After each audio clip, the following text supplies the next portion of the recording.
Nah, Ibu harapkan setelah kalian mempelajari materi ini, kalian dapat meyakini bahwa perbuatan zina itu dilarang oleh agama dan diharapkan kalian dapat menghindari perbuatan zina.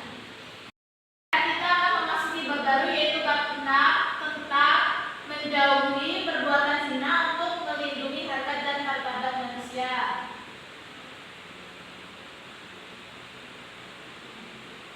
Ibu minta tolong kepada kalian, tolong bacakan Quran Surah Al-Isra ayat 32 tentang larangan berzina. Silakan satu orang. Saya Bu Yansa. Bismillahirrahmanirrahim. Wala taqrabuz zina innahu kana fahishatan wa sa'a sabila. Artinya, janganlah kamu mendekati zina, sesungguhnya zina itu adalah perbuatan keji dan jalan terburuk. Terima kasih Lisa. Nah, sudah jelas ya bahwa dalam Quran Surah Al-Isra ayat 32 tersebut menjelaskan bahwa kita tidak boleh mendekati zina karena zina itu merupakan perbuatan yang keji dan suatu jalan yang buruk. Nah, sebelum itu kita mengulas tentang pengertian zina terlebih dahulu. Siapa di sini yang tahu apa itu zina? Perbuatan yang keji, Bu. Nah, ada lagi? Perbuatan yang dilarang oleh Allah, Bu. Ya, benar sekali ya. Nah, sebelumnya Ibu akan menjelaskan tentang pengertian zina terlebih dahulu. Zina secara bahasa berasal dari kata zana yazni, yaitu hubungan badan antara laki-laki dan perempuan yang sudah balik tanpa adanya ikatan pernikahan yang sah sesuai dengan hubungan agama Islam. Nah, kalau secara istilah, zina itu adalah hubungan selayaknya suami istri yang dilakukan oleh seorang perempuan dan laki-laki yang tidak terikat dalam hubungan pernikahan, baik itu dilakukan oleh salah satu atau keduanya yang sudah menikah ataupun belum menikah sama sekali.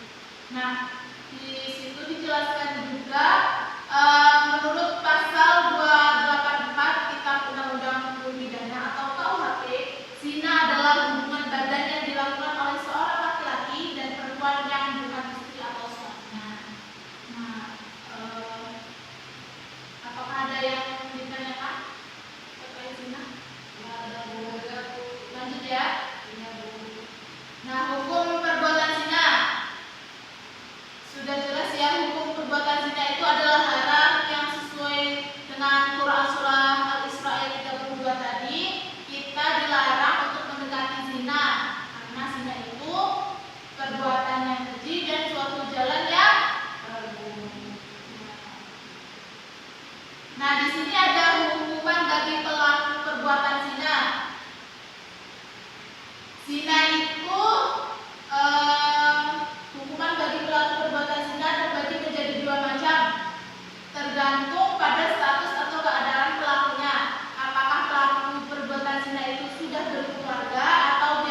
mungkin sekian yang dapat Ibu sampaikan pada hari ini. Kurang lebihnya Ibu mohon maaf. Sebelum kita akhiri pembelajaran pada hari ini, marilah kita bersama-sama mengucap hamdalah. Alhamdulillahirabbil alamin. Salah hilaf mohon maaf. Wassalamualaikum warahmatullahi wabarakatuh.